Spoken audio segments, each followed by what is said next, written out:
E depois explicavam-me o conforto com a visita dos filhos que agora estão fora do país ou estão fora da cidade, não me visitam, tiram-me a vontade de viver. A falta do conforto que me teriam. Portanto, quando falo em valores espirituais, e aí também é preciso combater um bocado este problema, há um certo tabu nas sociedades secularizadas, nas sociedades secularizantes até, quando se fala da espiritualidade. Eu digo e repito, espiritualidade e religião não são exatamente a mesma coisa. Espiritualidade é muito mais ampla do que religião. Para mim, solidariedade, empatia, já agora, simpatia, lá está, a partilha do sofrimento, são valores espirituais também. Os gregos tinham uma forma muito criativa de formar palavras. Hoje, por exemplo, quando falamos de simpatia, ninguém pensa em simpatia. Falamos em... Quem é que pensa em sofrimento quando fala de simpatia? Alguém levanta a mão. Quem é que fala? Ele é simpático e pensa em sofrimento. Alguém pensa nisto? Ora bem, simpatia é uma composição de duas palavras. Siune, com, e pathos, sofrimento. Se eu sou simpático para contigo é porque eu partilho o teu sofrimento. É isto que os gregos queriam dizer com a palavra simpatia. Hoje, podemos pensar em sofrimento quando falamos em empatia. Mas em simpatia já não pensamos. E lá está, é a dimensão espiritual de certas palavras também que nos chegaram. Para não me alongar mais, eu vou dar-vos aqui um conjunto de referências a nível da espiritualidade que me parecem importantes. Primeiro, a espiritualidade, a religião, nos dá sentido de pertença. E o sentido de pertença é importante, é muito importante na promoção da realização pessoal, da felicidade, da definição da identidade e, já agora, também na promoção da luta contra as doenças mentais.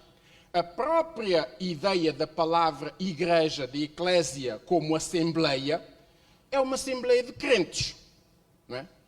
E, em princípio, ou pelo menos no plano teórico, são crentes que estão ali, partilham os dissabores, partilham os momentos mais felizes, partilham as preocupações, chegam perto um do outro e partilham, não é? E esta partilha reduz, em grande medida, o peso, o fardo que cada um na sua vida individual carrega.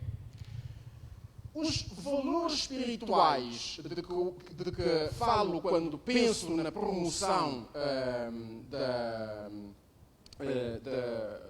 relação entre práticas clínicas e a espiritualidade, penso, por exemplo, no quadro de Cabo Verde, hoje temos, no quadro do acordo com a Santa Sé, temos a possibilidade de promover a existência de capelães nos hospitais, das capelanias nos hospitais. Mesmo também às outras confissões religiosas que podem não ter um quadro jurídico, não vejo por que não investir, por exemplo, na proximidade entre os hospitais e as lideranças espirituais locais. É claro, o tratamento médico é sempre da responsabilidade do clínico que supervisiona, que lidera.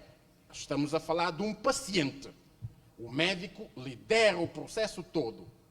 Mas não será uma mais-valia, por exemplo, se estamos a trabalhar no domínio da psicologia, da psiquiatria, termos, por exemplo, algumas informações que nos podem chegar das lideranças espirituais locais? Não vejo problema com isto. Repito, nos países mais desenvolvidos vemos cada vez mais esta prática. Eu, por exemplo, quando vou a certos hospitais vejo cada vez mais marcas de diferentes tipos de crenças nos hospitais. Já vi hospitais com capelas cristãs, ou católica romana, protestantes, budistas, muçulmanas, onde as pessoas vão procurar o conforto espiritual no meio hospitalar. Portanto, eu acho que essa prática, digo-vos isto, não tenho dados empíricos, mas garanto-vos uma coisa, se não ajuda também não atrapalha. Isto é certo. Lá está, continuo a dizer isto. O lado espiritual é importante porque o suicídio só pode resultar de uma disfuncionalidade. Quando eu falo na disfuncionalidade, estou a falar de um complexo psicossomático. Quando uso esta palavra psicossomática, muitos médicos podem pensar que eu estou a referir-me a distúrbios psíquicos ou físicos mais psíquicos. Não, estou a falar exatamente na psique, espírito e soma, corpo. Portanto, se há uma disfuncionalidade em que o corpo e o espírito não estão a dialogar bem, há doença mental. E aí então encontramos algumas causas, não é, que podem estar na origem do pensamento suicida.